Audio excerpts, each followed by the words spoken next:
Bulldozer. Wait for the driver to blink, then take the keys. Wrestling was never a fistfight to him. It was a conversation. Every move a sentence. Every spot a paragraph. And when the man across the ring does not speak the language, somebody ends up in the emergency room. By late 1999, the company was already circling the drain. The NWO storyline had run out of oxygen. Vince Russo booked chaos on top of chaos. Money hemorrhaged out the door. Stars walked out. Yet the office still held two remaining aces. Bret Hart, freshly crowned WCW World Heavyweight Champion at Mayhem 1999 after beating Chris Benoit in the tournament final.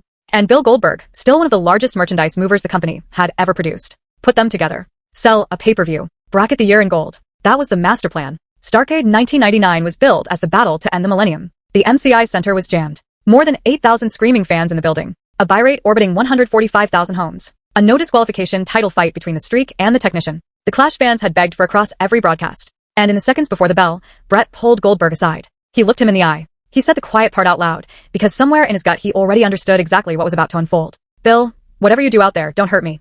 12 words. 12 words that could have rewritten history. 12 words that slid straight through Bill Goldberg's ears and vanished. A 5-time world champion. A man who had shared a ring with Ric Flair, Shawn Michaels, Stone Cold Steve Austin, The Undertaker, and every legend you care to name, felt compelled to beg. Not for the finish. Not for the spotlight. Just for survival. That was the reputation Goldberg carried into the building that night. The reputation the office did not want printed on the marquee. The bell rang. The music hit. Bret Hart walked into the last real main event of his life, holding his breath, praying the giant across the ring remembered the conversation. He did not. The kick heard around wrestling. Goldberg opened with his power game. Gorilla press. Power slam. Big man moves. Bret absorbed the punishment, then started chopping the leg. Whip into the ring post. Figure 4 leg lock. The classic Hart family submission, built to disassemble a monster inch by inch. Multiple referees got knocked cold in sequence, which was standard Vince Russo era booking, chaos as the drug of choice. If you watched that match and thought there was too much happening at once, congratulations, you were paying attention. Then came the sequence. Bret whipped Goldberg into the ropes. As Goldberg reversed the whip, he called out the next spot. Watch the kick. 2 words. A warning buried inside a warning. His right leg came up. A mule kick. A thrust kick that was supposed to skim harmlessly under Bret's arm. A bread and butter spot. A safe spot. One both men had likely rehearsed a dozen times in the back. It did not skim the arm. Bret walked us through the moment years later in his autobiography, Hitman, one of the most detailed personal accounts any wrestler has ever put on paper. He described hearing the call. He described seeing the foot rise. Then, he described the impact. It felt, he wrote, like someone chopping him with a hockey stick. His right foot flew just under his right hand. Wham! That single onomatopoeia carried an entire career inside it. Bret crashed to the mat clutching the back of his neck, just behind his right ear. Here is the cruel part the broadcast never acknowledged. That kick was not the finish. It was not the headline moment. It was not even the spot the cameras lingered on. In 1999, professional wrestling did not pause for a shot to the head. You sold it. You called the next spot. You delivered the story you promised the audience. So Bret delivered. More referee bumps. Roddy Piper descended as guest referee. The classic false comeback. Bret locked in the sharpshooter, his signature move. Goldberg never tapped, but Piper called for the bell anyway. Bret retained the championship. The finish was staged as a Montreal screwjob echo. Piper standing in for Earl Hebner, Goldberg playing the role of the man who never got the clean submission he earned. You genuinely cannot script this irony. Bret Hart, the man publicly screwed in Montreal 2 years earlier, now stood on the winning side of the exact same result. The universe can be theatrical when it wants to be, and nobody in that arena understood that the champion's career was already finished. Concussions do not send announcements. They do not text you a warning. They move into your skull like squatters and wait patiently for the day they decide to burn the whole house down. Bret returned to work almost immediately. He wrestled Terry Funk in a hardcore match. He appeared on Nitro. He kept collecting the paycheck. He did what every wrestler has always done. He walked it off. Because that is the code. That is the culture. That is what the Hart Dungeon teaches you before you are old enough to shave. Then the symptoms surfaced. Slurred speech. Headaches. Memory gaps. A fog that refused to lift no matter how much sleep he logged. He visited a specialist. Tests were run. And what the scans revealed, in Bret's own words from his book and every interview he has given since, was the nightmare he had spent months suspecting. Damaged tissue that resembled hamburger meat. A hole in his neck. Post-concussion syndrome. On January 16, 2000, Bret Hart officially relinquished the WCW World Heavyweight Championship. He never wrestled another full-time match. Now Bret himself, in his own voice, on how the fall landed. And then, like when Bill Goldberg kicked me in the head and ended my career, it was such a lousy way to go. That is Bret Hart, in his own words, describing the exit. He never got to deliver the line himself. A lousy way to go. No Warriors farewell. No retirement tour. No WrestleMania send-off with pyro and confetti raining down. Just a botched spot buried in a match nobody remembers except for the wrong reason. The excellence of execution reduced to a footnote inside a company already circling the drain. He kept talking. The next line lands even harder. I didn't know my career was over. And when I did go home, it took me a year to find out that my career was over.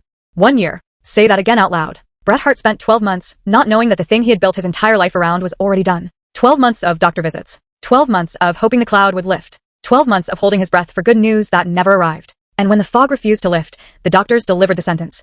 You will not wrestle again. Then it got worse. Because while Bret lived inside the fog, WCW was running the math on his contract. And the math was cold. From the day I got hurt, my $1 million salary got cut. Every week it got cut in half. Let that land. Every single week, halved. Bret Hart had signed one of the largest wrestling contracts on the planet when he jumped from WWF to WCW in the wake of Montreal. The moment he could no longer perform, the company started slicing that contract down as if it were a rotting piece of fruit. Then WCW fired him. That is not the wrestling business at its best. That is the wrestling business at its most predatory. You get hurt on their watch, in their ring, wearing their belt. And their answer is to drain your salary until there is nothing left to drain. Then they escort you out the door and mail your severance to a post office box. By several accounts, Bret Hart ultimately lost roughly $16 million in future earnings because of the Starrcade injury. $16 million.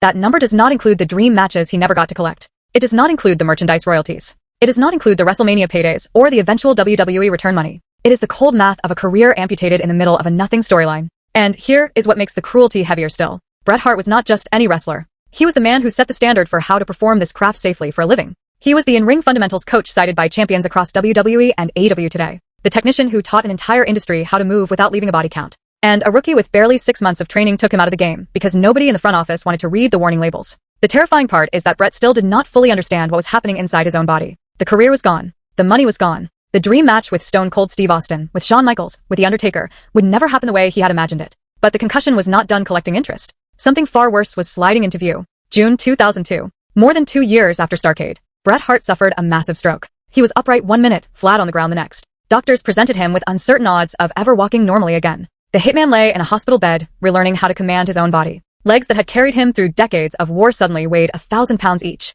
This is the man who invented the sharpshooter. This is the man who taught Stone Cold Steve Austin how to bleed like a hero. And he could not stand up. He does not blame Goldberg for the stroke, not directly, but he has linked the head trauma from Starrcade to the cascade of damage that built over the following years. The concussion he never properly treated. The follow-up matches he should never have accepted. The symptoms he tried to outwalk. Every domino traces back to one night in Washington, D.C. For 25 years, Bret Hart has been telling anyone willing to listen. He has done the podcasts. He has done the shoot interviews. He unloaded extensively on Stone Cold Steve Austin's Broken Skull sessions. He talked to Chris Van Vliet. He talked to the wrestling press. He talked to fans at conventions. The message has never wavered. You heard everybody he worked with. You might as well wrestle a real gorilla.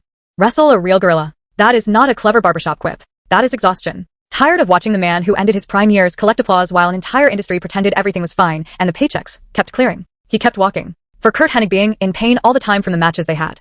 Mr. Perfect. Another all-time technician. Another man who reportedly limped out of every Goldberg match with a fresh injury souvenir. Bret was not peddling a personal grudge. Bret was reading you a receipt, signed by peers who could corroborate every word if the wrestling press had ever pressed hard enough. Even this year, Bret has stayed on the topic. When WWE let Gunther cut a promo referencing the moment Bret once said Bill Goldberg's full government name, with Goldberg himself woven into the angle heading into his retirement, Bret was asked how he felt about the callback. I think Bill got off light. That is Bret Hart, in 2025, dismissing his old rival's scripted promo a full quarter century after the kick. Same energy. Same message. He has never softened a single degree. And here's Bret, in a separate appearance, calling the man out by his full name, because Goldberg reportedly hated it when people did that. Let me tell you something about Bill Goldberg. Everybody talks about Bill Goldberg. Well, there's one guy that can beat Bill Goldberg, and it's me.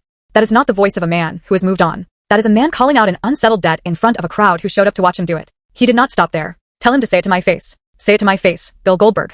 Meanwhile, Goldberg has also had a say. He has apologized, publicly, privately, in interviews, in shoots, on podcasts. He has called the kick his single biggest regret. He has expressed genuine remorse. He has said he wishes they could have worked more matches together. He has said the entire thing saddens him as a human being. But Goldberg has also grown exhausted by the conversation. And when Goldberg gets exhausted, he leans forward. I really don't care anymore about Bret. I could care less.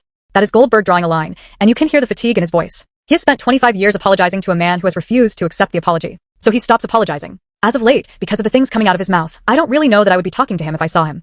That is the frustration boiling over. Goldberg reminding the world that he tried. He extended olive branches. He reportedly helped land Bret work on the Legends of Wrestling project years later. And the criticism kept arriving anyway. So he stopped trying. Anybody who knows me knows that if I didn't intend to hurt him, then it was an accident. That is Goldberg mounting his defense. He never meant to end Bret's career. If he had wanted to do it deliberately, the entire industry would have known. He is not built for ambush. He is built for the clean spear and the loud jackhammer. It was a screw-up in the match, and it's live on national television. And that is the entire argument in a single sentence. A screw-up. Broadcast live. Uneditable. Permanent. Both men have to carry the footage for the rest of their lives. The strange part is both of them are telling the truth as they see it. Goldberg did not set out to end Bret's career. Nobody who ever laced up a pair of boots wants that stain on their conscience. He was green. He was rushed. He was a phenomenon before he was a wrestler. And when a phenomenon is asked to throw a mule kick in front of 8,000 people and a national audience, sometimes the phenomenon misses the mark. But Bret was also telling the truth. Goldberg was dangerous. The locker room knew it. The industry chose to look the other way because Goldberg was moving t-shirts and lifting quarter-hour ratings. Now here is the chapter that reframes the entire argument. Everything Bret said back in the year 2000 about wrestler safety, about respecting the craft,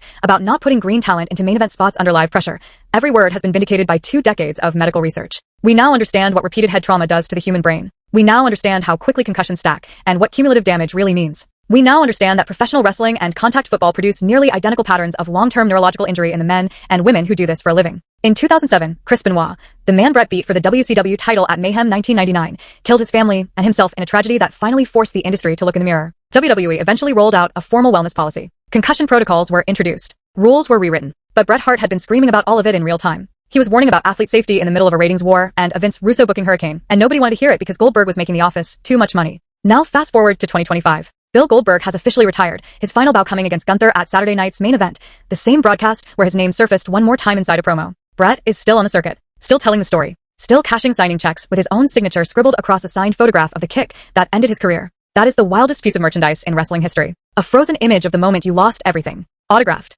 Shipped. Hung on bedroom walls beside replica championship belts. The wound never fully closed. Bret still makes the convention rounds. Goldberg still gives the interviews. Every time either one of them opens his mouth, this story picks up a fresh chapter. Bret Hart said Bill Goldberg was dangerous. Bret Hart said Bill Goldberg would hurt somebody eventually. Bret Hart said the industry was rushing a man who was nowhere near ready for the brightest lights on the biggest stage. Then Bill Goldberg hurt him. He ended his career. He cost him millions. He sent him down a medical road that eventually dumped him on a hospital floor after a stroke that nearly killed him. Every warning Bret Hart delivered came true. Every fear he raised with The Office came true. Every red flag he waved in the locker room came true. The kick landed. The paycheck stopped. The dream matches evaporated. The body broke. And an entire generation of fans learned the hard way that the man in the pink and black tights was never merely complaining. He was diagnosing. Nobody listened. And now, more than 25 years after that frozen night in Washington, D.C., we replay the tape. We reread the interviews. We retrace the paychecks that were never collected. And we finally recognize the truth that stood in plain view the entire time. Bret Hart was right about Bill Goldberg. He was right in 1999. He was right in the year 2000. He is still right today. The only thing that has changed is that the world finally caught up to the man who saw it all coming. If this story gripped you, smash that like and tap subscribe so you never miss what we drop next.